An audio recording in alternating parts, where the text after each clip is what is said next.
ভোজন রসিক বাঙালিদের যদি জিজ্ঞেস করা হয় তার সবচেয়ে প্রিয় মাছ কি, তাহলে উত্তরে আসবে ইলিশ। ইলিশ মাছ বাঙালিদের মনে আলাদা নস্টালজিয়া তৈরি করে। বাইরে ঝিরঝির বর্ষা, ইলিশ মাছের পথ সহকারে মধ্যাহ্নভোজ রসনা তৃপ্তির আনন্দ চায় না এমন বাঙালি খুঁজে পাওয়া মুশকিল। কিন্তু বর্ষার শুরুতেই বাজারে ইলিশ মাছের খোঁজে হন্যে হয়ে ঘুরে বেরিয়েছে মাছে ভাতে সুখে থাকা বাঙালি। অনেক সময় বাজারে ইলিশ না পেয়ে নিরাশ হয়ে ফিরতে হয়েছে বাজার থেকে। এবার বাজারে ইলিশ কিনতে গিয়ে নিরাশ হয়ে ফিরে আসার দিন শেষ হলো। ঝাঁকে ঝাঁকে ইলিশ ধরা পড়ল মৎস্যজীবীদের জালে। দীঘায় মাছ ধরার মরশুমের প্রথম দিনেই একদিনে মৎস্যজীবীদের ট্রলার থেকে বাজারে এলো কয়েক টন ইলিশ মাছ।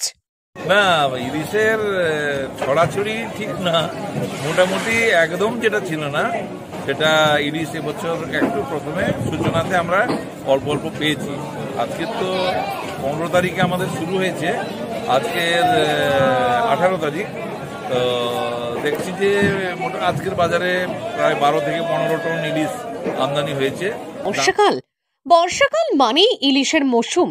ভালো ইলিশ মাছের জন্য সারা বছর এই সময়টার জন্য অপেক্ষা করে থাকে মৎস্যজীবী। ট্রলার, লঞ্চ, ফুটফুটির মালিক, মৎস্য ব্যবসায়ী ও ইলিশ প্রেমী বাঙালি।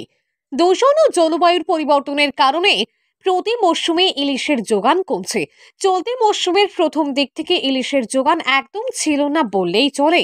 তাই মরশুমের প্রথমে দীঘা মোহনা মৎস্য নিলাম কেন্দ্রে ইলিশ যোগানে খুশির হাওয়া। শেষ কয়েক বছর ইলিশ যোগান না থাকায় কার্যত হতাশ হয়ে পড়েছিল মৎস্যজীবী, মৎস্য ব্যবসায়ী ও ট্রলার মালিকেরা। তবে চলতি বছরের প্রথম থেকেই ইলিশের অনুকূল আবহাওয়া তৈরি হওয়ায় অবশেষে ঝাঁক ঝাঁক ইলিশের দেখা মিলল। দামটাও রিজনেবল, 600-700 টাকা থেকে বড় ইলিশগুলো 1200, 1300, 1500, 1600 যদি 1 কিলোর উপর হয়ে যায়।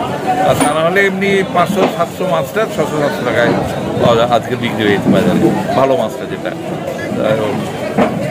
চলতি মরশুমে প্রথম থেকেই এশিয়ার সবচেয়ে বড় মৎস্য নিলাম কেন্দ্র দীঘায় সমুদ্রের রূপালী ফসল ইলিশ মাছের দেখা মিলেছে। 18 জুন বুধবার কয়েক টন ইলিশ উঠে এলো। এর জেরে খুশির জোয়ার মৎস্যজীবীদের মধ্যে। মৎস্যজীবীদের থেকে জানা গেছে প্রায় 15 থেকে 17 টনের বেশি ইলিশ উঠেছে দীঘা মোহনা মৎস্য নিলাম কেন্দ্রে। মৎস্যজীবীরা জানিয়েছেন ইলিশের অনুকূল পরিবেশ অর্থাৎ পূবালি হাওয়ার সঙ্গে ইলিশের গুড়ি বৃষ্টি দুটোই হওয়ার ফলে ইলিশ দেখা মিলল দীঘা মোহনাতে। মৎস্যজীবীরা আশা প্রকাশ করেছেন এরপর ব্যাপক হারে ইলিশ দেখা মিলতে পারে দীঘা মোহনাতে। পূর্ব মেদিনীপুর জেলার দীঘা থেকে সৈকত শ্রীর রিপোর্ট, লোকাল 18 বাংলা।